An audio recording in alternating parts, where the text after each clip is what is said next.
ওদিকে রাসেলের নাসরিনকে দেখার শত ইচ্ছা করলেও ওর বাবার দেওয়া পরীক্ষায় উত্তীর্ণ হতে অনেক কষ্টে কাটিয়েছে 2টি বছর। আজ রাসেলের এইচএসসি পরীক্ষা শেষ। ওর মনটা উতলা হয়ে আছে নাসরিনকে দেখার জন্য, তাই সে ছুটে চলে যায় পরীক্ষা শেষ করে নেত্রকোনায়। বাড়িতে পৌঁছে রাসেল দেখতে পায় বাড়ির উঠোনে গাছগাছালিগুলো শুকনো পাতায় ভরপুর। বাতাসে ঝাপটায় শুধু মরমর করছে। বাড়ির চারপাশে ময়লা আবর্জনায় পরিপূর্ণ, ঘরগুলোতে তালা ঝুলছে। রাসেল গড়ি গড়ি পায়ে এগিয়ে যায় ঘরের দিকে। ঘরে ঝুলন্ত তালা, ঝাঁকুনি দিতে ঘরের দরজা খটখট ভেঙে আসে রাসেলের কানে। বাড়িটা দেখে মনে হয় এ যেন তার অচেনা শত পুরনো কোনো এক বাড়ি। রাসেল মনে মনে ভাবতে থাকে, গত 2 বছর আগে বাড়িটা ছিল ফিটফাট সাজানো গোছানো, আজ একই অবস্থা সে বাড়িটার।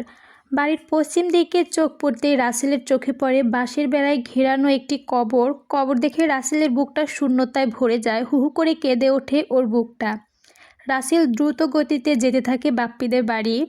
পথেই দেখা হয় বাপ্পির সাথে। বাপ্পি রাসেলকে দেখেই জিজ্ঞেস করলো, রাসেল কেমন আছিস? কোথায় থেকে এলি এতদিন পর? ভালো, পরীক্ষা শেষ করে কলেজ থেকে আসছি, বাপ্পিকে উত্তর দেয় রাসেল। রাসেল বাপ্পিকে বলল, আচ্ছা বাপ্পি, নাসরিনদের বাড়িতে কেউ থাকে না? ওরা কোথায় গিয়েছে রে? বাপ্পি রাসেলকে বলল, ছি রাসেল, একটি মেয়েকে ভালোবেসে তার সর্বস্ব কেড়ে নিতে জিজ্ঞেস করছিস কোথায় থাকে ওরা? সি রাসেল, সি, তোকে বন্ধু ভাবতেও ঘৃণা করছে আমার। রাসেল বাপ্পিকে বলল, তুই কি বলছিস? আমি তো কিছুই বুঝতে পারছি না। বাপ্পি রাসেলকে বলল, আসলে তুই কিছু জানিস না? তাহলে শোন, তোর সেদিন এসএসসি পরীক্ষার রেজাল্ট বেরোনোর কথা। সেদিন সকাল থেকে নাসরিন বিদ্যালয়ে অপেক্ষা করছিল তোর জন্য, কিন্তু বিকাল পর্যন্ত তুই যখন রেজাল্ট নিতে এলি না, তখন নাসরিন তোর রেজাল্ট নিয়ে দৌড়েছিল তোদের বাসার দিকে।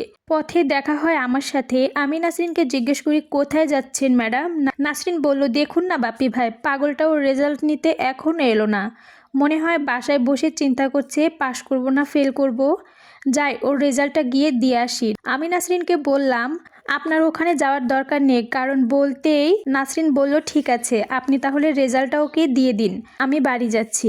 মিষ্টি খাওয়াতে আসবি আমাকে, কিন্তু সন্ধ্যা পর্যন্ত যখন এলি না, তখন আমি নিজেই গেলাম তোদের বাসায়। বাসায় তোকে না পেয়ে তোর কথা খালাকে জিজ্ঞেস করতেই তিনি বললেন, রাসেল ওর দাদার বাড়িতে গিয়েছে, সেখান থেকে পড়ালেখা করবে, আর ও কখনো আসবে না এখানে। তোর প্রতি ওর ভালোবাসা দেখে আমি ওকে সত্যিটা বলে দেই। সত্যি কথাটা শুনতেই ওর নয়ন ঝরে পড়েছিল বেদনার অশ্রুগুলি। তারপর দিনের পর দিন তোকে না দেখতে পেয়ে খাওয়া দাওয়া ছেড়ে শুধু কাঁদতো নাসরিন। দিনে দিনে নাসরিনের শারীরিক অবস্থা খারাপ হতে থাকে, শুকিয়ে কাঠ হয়ে যায় নাসরিন। মেয়ের এই অবস্থা সইতে না পেরে নাসরিনের মা ছুটে যায় হাসপাতালে তোর বাবার কাছে, হাত জোর করে অনুরোধ করে অত্যন্ত একটি দিনের জন্য তোকে আনতে, কিন্তু তোর বাবা তোকে নিয়ে আনেনি, বরং চরম অপমান করে তাড়িয়ে দেয় নাসরিনের মাকে। তোর বাবার কাছে অপমানিত হয়ে বাড়িতে এসে বেদম মারধর করতে থাকে। কিসের প্রেম, কিসের ভালোবাসা, যার জন্য তুই সব কিছু ছেড়ে মরতে বসেছিস, কই সে? তোর কোনো খোঁজ খবর নিচ্ছে না। মারের ব্যথায় প্রচণ্ড রাতে জ্বর হয় নাসরিনের, শুধু তোকেই ডাকতে থাকে। মাস্টার চাচা নাসরিনদের অবস্থা দেখে রাতে শহরে ক্লিনিকে ভর্তি করে, কিন্তু নাসরিনের ওষুধ কিংবা কোনো কিছুই খাওয়া মাত্রই সব বমি করে বের করে দিত। আর এই খবর গ্রামে পৌঁছালে গ্রামের সবাই বলতো, ডক্টরের সঙ্গে অবৈধ সম্পর্ক আছে, ডক্টরের অবৈধ সন্তানের মা হতে চলেছে নাসরিন, তাই পেটে কোনো কিছু রাখতে পারতেছে না। ওদিকে ক্লিনিকে নাসরিনের রক্ত, প্রস্রাব, পায়খানা পরীক্ষা সহ এসএ এক্স-রে করে ডক্টর রিপোর্ট দেয়, নিয়মিত সঠিক সময়ে না খাওয়ার কারণে পাকস্থলীতে ঘা হয়েছে, সেজন্য কোনো কিছু পেটে রাখতে পারছে না। অনেক চিকিৎসার পর সুস্থ হয়ে সেদিন বাড়ি ফিরবে। সেদিন ডক্টর সমস্ত কথা শুনে মাস্টার চাচা ও নাসরিনের মাকে বলল, কিছুদিনের জন্য নাসরিনকে বাইরে কোথাও ঘুরতে নিয়ে যান। ডক্টরের কথা মতো নাসরিনের মা নাসরিনকে পাঠিয়ে দেয় ঢাকা ওনার এক দূর সম্পর্কে বোনের কাছে। নাসরিন ঢাকায় যাওয়ার সময় 2-1-এর মধ্যে হার্ট অ্যাটাক করে নাসরিনের মা মারা যায়। আর তোর বাবা তো নাসরিন ক্লিনিকে থাকা অবস্থায় হাসপাতালের চাকরি ছেড়ে দেয়। বাপ্পির কথাগুলো শুনে রাসেলের দু চোখ বেয়ে অশ্রু ঝরে পড়ে। রাসেল বাপ্পির কাছে জানতে চায়, এরপর নাসরিন আর গ্রামে আসেনি?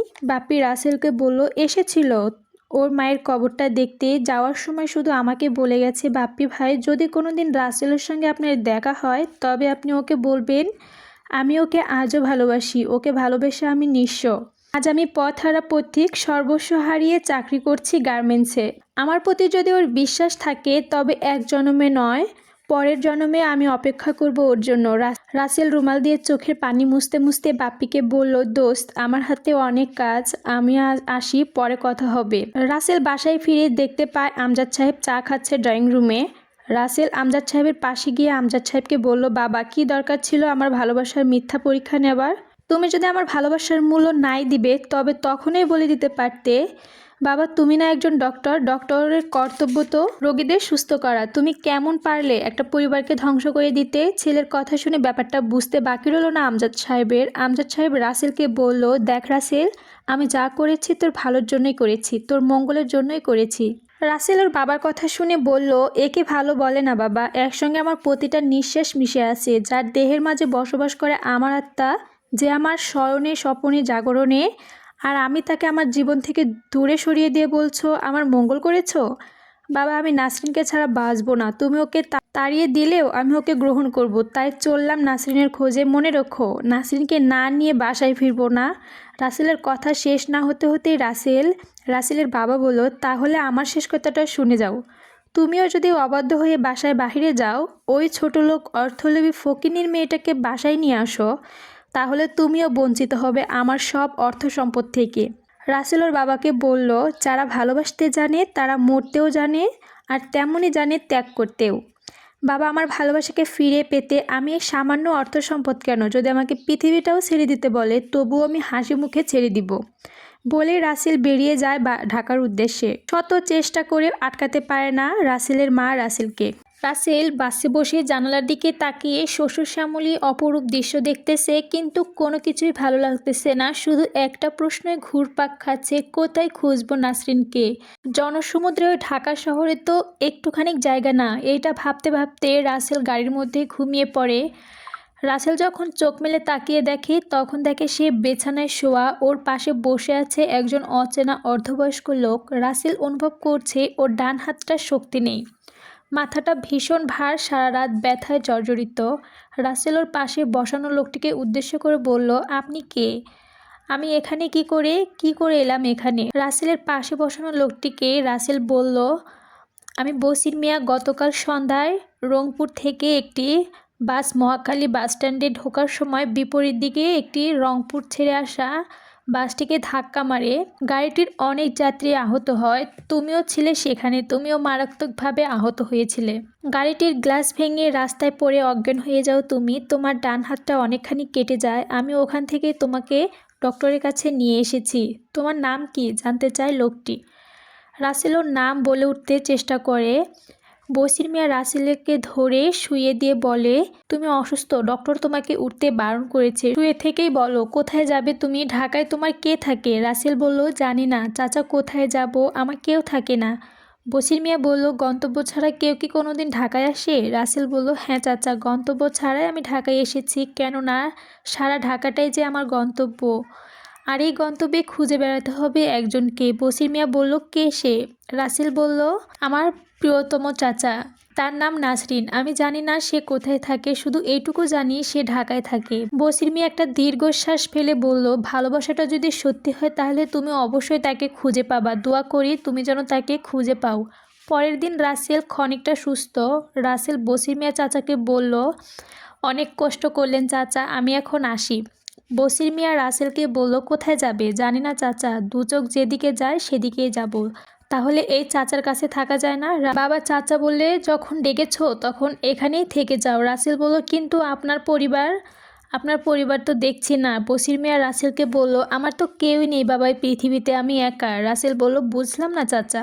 বসির মিয়া রাসেলকে বলল, হ্যাঁ বাবা, আমি বিয়ে করার বছরখানেকের মধ্যে আমার বাবা মা উভয়ে মারা যায়। বছর দুয়েকের মধ্যে আমার স্ত্রী আমার কন্যা সন্তান উপহার দিতে গিয়ে সেও মারা যায়।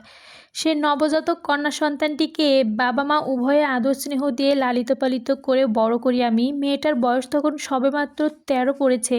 তখনই ওর সুন্দর চেহারাটার উপরে মহল্লার বখাটে ছেলেদের নজর পড়ে। তারা প্রেমের প্রস্তাব দেয় ওকে। মেয়েটি সহজ সরল প্রেমের ভালোবাসা বুঝতো না, তাই ওদের মুখের সম্মুখে বলে দেয়, প্রেম টেম আমি বুঝি না, ওসব আমার দ্বারা সম্ভব নয়।